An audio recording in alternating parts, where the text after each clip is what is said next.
Welcome to Basic Info in Telugu YouTube channel. Don't forget to like and share this video. ఈరోజు మనం తక్కువ పెట్టుబడితో అంటే కేవలం 10,000 రూపాయలతో ఎండుమిరపకాయల వ్యాపారం ఎలా ప్రారంభించాలో తెలుసుకుందాం. ఈ వ్యాపారం ఎప్పుడు డిమాండ్ ఉండే వ్యాపారం కాబట్టి నష్టపోయే అవకాశం చాలా తక్కువ. ముందుగా పెట్టుబడి వివరాలు చూద్దాం. మన దగ్గర ఉన్న 10,000 రూపాయల బడ్జెట్లో 8,000 రూపాయలు సరుకు కొనడానికి కేటాయించాలి. గుంటూరు లేదా వరంగల్ వంటి పెద్ద మార్కెట్లలో మంచి క్వాలిటీ మిరపకాయలు హోల్సేల్గా కిలో 150 నుండి 160 రూపాయల మధ్యలో దొరుకుతాయి. మనం 8,000 రూపాయలకు సుమారు 50 కిలోల మిరపకాయలు కొనవచ్చు.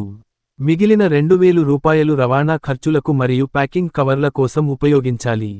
లాభాల వివరాలు చూస్తే 1 కిలో మిరపకాయ మనకు రవాణా మరియు ప్యాకింగ్ ఖర్చులతో కలిపి సుమారు 170 రూపాయలు పడుతుంది. బయట రిటైల్ మార్కెట్లో లేదా కిరాణా షాపుల్లో మంచి క్వాలిటీ ఎండుమిరపకాయల ధర కిలో 250 రూపాయల వరకు ఉంది. అంటే మనకు కిలో మీద దాదాపు 80 రూపాయల లాభం వస్తుంది. మనం తెచ్చిన 50 కిలోల సరుకు అమ్మితే మనకు 4,000 రూపాయల లాభం వస్తుంది. ఈ మిరపకాయలను ఎలా అమ్మాలి అంటే మీరు తెచ్చిన సరుకును అర కిలో మరియు 1 కిలో ప్యాకెట్లుగా తయారు చేయాలి. ముందుగా మీ ఇంటి చుట్టుపక్కల వారికి మరియు తెలిసిన వారికి అమ్మడం ద్వారా మొదలు పెట్టవచ్చు. అలాగే మీ ఏరియాలో ఉన్న చిన్న కిరాణా షాపులకు మరియు హోటల్స్కు వెళ్లి ఆర్డర్ తీసుకోవచ్చు. వారపు సంతలలో ఒక చిన్న స్టాల్ ఏర్పాటు చేసి కూడా అమ్మవచ్చు. ఈ వ్యాపారాన్ని అభివృద్ధి చేయడానికి మరియు లాభాలు పెంచుకోవడానికి 5 మార్గాలు ఉన్నాయి. మిరపకాయలను అలాగే అమ్మకుండా వాటి తొడిమలు తీసి గ్రేడింగ్ చేసి అమ్మితే కస్టమర్లు ఎక్కువ ధర ఇచ్చి కొంటారు.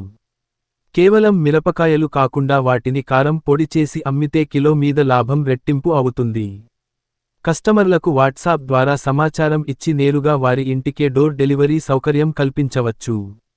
పసుపు మరియు ధనియాలు వంటి ఇతర మసాలా దినుసులతో కలిపి కాంబో ప్యాక్స్ తయారు చేసి అమ్మవచ్చు.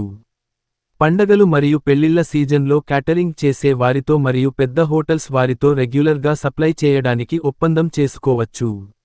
If you like this video, please share this video to your friends and family members.